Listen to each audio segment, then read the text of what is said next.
درود پاک کب کب کہاں کہاں اور کیسے کیسے کام آتا ہے۔ ایک بہت ہی خوبصورت واقعہ، بڑا ایمان افروز واقعہ ہے جو میں آپ کے سامنے پیش کرتا ہوں۔ ایک دوست نے اپنے ایک دوسرے دوست کو قرض دیا، اور جب اس نے قرض دیا تو وہ قرض ایک بڑی اماؤنٹ تھی، 3000 دینار۔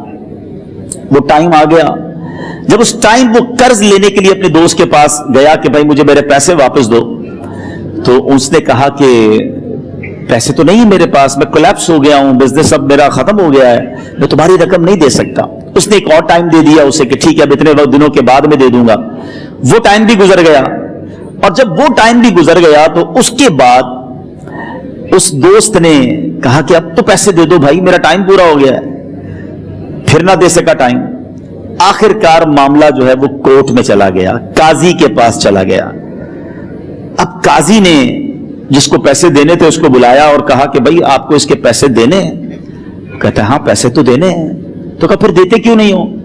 کہا پیسے ہیں ہی نہیں، کاروبار ہی ختم ہو گیا ہے، قرضہ تو لیا تھا، اب میرے پاس بچا ہی کچھ نہیں ہے۔ تو کہا اچھا اب یہ بتاؤ کہ کب دو گے، کیسے دو گے؟ اس نے کہا بس میرے پاس پیسے ہی نہیں ہے۔ تو کہا اب تمہارے پاس 30 دن کا ٹائم ہے، 30 ڈیز میں یا تو اس کے پیسے لوٹا دو یا 30 دن کے بعد تمہیں قید کر دیا جائے گا۔ یہ شخص اب گھر آیا، پیسے تو تھے نہیں، مگر شاید علماء نے لکھا کتابوں میں، یہ واقعہ کئی بڑی بڑی کتابوں میں لکھا اور درود پاک کے فضائل کی بڑی بڑی کتابوں میں لکھا، اور اس شخص نے سوچا کہ اس نے ایک حدیث پاک پڑھی بھی تھی کہ جس میں یہ نبی پاک علیہ الصلوۃ والسلام نے فرمایا ہے، جس کا مضمون ہے کہ جو شخص پریشان ہو، مصیبت زدہ ہو، اسے چاہیے کہ مجھ پر کثرت سے درود پاک پڑھے، کیونکہ درود پڑھنا مصیبتوں اور پریشانیوں کو لے جاتا ہے۔ اب اس عاشق رسول نے سوچا اور تو کچھ ہے نہیں، اب میں درود پاک پڑھنا شروع کرتا ہوں۔ صبح سے لے کر شام تک وہ درود پاک پڑھنے لگ گیا۔ 27 دن گزر گئے، only 3 days left، 3 دن باقی تھے قاضی کے پاس جانے میں۔ 27 دن گزر گئے درود پڑھتے پڑھتے۔ جب 28ویں رات آئی تو آنکھیں تو بند ہوئیں، مگر خواب میں اسے ایک آواز آئی، گھبراؤ نہیں، تمہارا قرضہ ادا کر دیا جائے گا، تمہارا مسئلہ سالو ہو جائے گا۔ صبح اٹھتا ہے، درود پاک پڑھ رہا ہے، مگر کہتا ہے یہ آواز سے تو مسئلہ حل نہیں ہوگا، پیغام کیا ہے اسے سمجھ نہ آیا۔ 28واں دن گزر گیا، 29ویں رات آ گئی، مگر اب آنکھیں بند ہوئیں اور قسمت جاگ اٹھی۔ نبی پاک صاحب لولاک صلی اللہ تعالی علیہ وسلم خواب میں تشریف لائے، اور پیارے آقا صلی اللہ تعالی علیہ وسلم نے فرمایا گھبراؤ نہیں، علی بن عیسیٰ وزیر کے پاس جاؤ، وہ تمہارا قرضہ ادا کر دے گا۔ اب یہ عاشق رسول صبح اٹھا تو ویری فریش، حشاش بشاش کہ اب تو کام ہو گیا، نبی پاک نے خواب میں آ کر بشارت دی ہے۔ مگر پھر ذہن میں سوال آیا کہ علی بن عیسیٰ کے پاس جاؤں گا تو ثبوت کیا ہے، پروف کیا ہوگا؟ میں جا کر اس کو کہوں گا کہ میرا قرضہ دے دو تو ایسے تو قرضہ نہیں دے دینا، اور میں نے اس کو کہا کہ مجھے نبی پاک نے خواب میں کہا ہے، اور اس نے اگر مجھ سے کوئی نشانی مانگی تو میں نشانی کیا دوں گا؟ آخری دن تھا، 29واں دن تھا، وہ بھی درود پڑھتے پڑھتے گزر گیا۔ 30th نائٹ آ گئی، صبح وہ دن ہے جب عدالت میں جانا ہے۔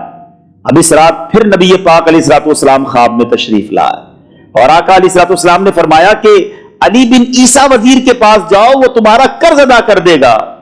کہ حضور چلا تو جاؤں گا، لیکن اگر وزیر نے مجھ سے کوئی نشانی طلب کی تو میں کیا جواب دوں گا؟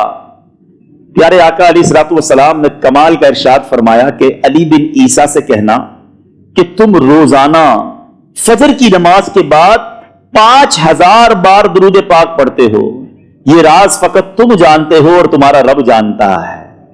اب یہ جب صبح اٹھا تو ایک نشانی بھی مل چکی تھی۔ عدالت میں جانے سے پہلے وزیر کے دربار میں پہنچ گیا، اسے یہ ڈر تھا کہ آج پیسے نہ لوٹائے تو سزا ہو سکتی ہے۔ جب وزیر کے دربار میں پہنچا تو وزیر اپنے مشیروں کے ساتھ بیٹھا تھا۔ کہا مجھے آپ سے بات کرنی ہے۔ کہا بتاؤ کیا بات کرنی ہے؟ کہا میں ایک پیغام لایا ہوں آپ کے لیے۔ اچھا کس کا پیغام لائے ہو؟ کہا میں نبی پاک جناب محمد مصطفیٰ صلی اللہ تعالی علیہ وسلم کا پیغام لایا ہوں۔ وہ عاشق رسول وزیر تھا، کہتا بتاؤ میرے آقا نے کیا پیغام دیا ہے؟